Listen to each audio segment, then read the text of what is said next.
Destiny 2 Law, Duress and Egress, Asher, Conclusion.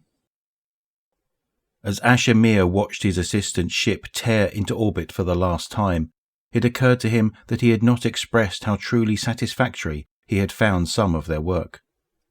He briefly entertained the thought of leaving a letter, but there were others more deserving of his thoughts.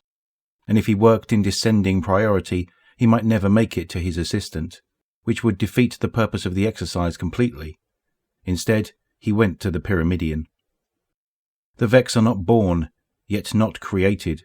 Desire to understand this conundrum brought Asher to Io. He reasoned that the pyramid, with its alien resources and unknowable power, had likely come for the same purpose. The dark ship sought to take the secrets of the Vex for itself. But Asher Mir had already staked his claim, and he was prepared to defend it. He soon stood at the gate of the Pyramidion. The Vex security responded as he knew they would, and he was prepared.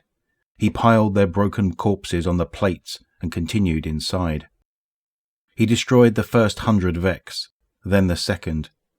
A Minotaur roared into being before him, and he crushed its radiolarian core in his metal fist. He climbed forward over their clawing limbs. He slipped into the cooling roux of their dead fluid. Asher swallowed a mouthful of blood and kept moving. He paused by a whirling gate and watched the aperiodic waves, and then stepped through at the only possible moment. He stepped steadily through laser grids that seemed to bend around him. He hung calmly in a gravitational tourbillon as the ground beneath him flickered and shifted madly. And the Vex began to observe. The corridors of the Pyramidion were lined with glowing red eyes. The metal mannequins stood dumbly, twitching, shuddering as Asher passed.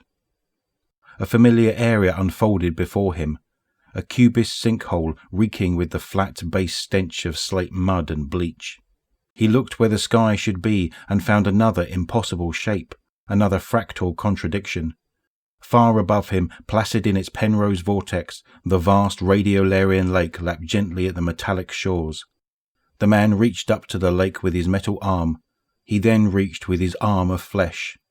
He reached with both, and he brought the lake down.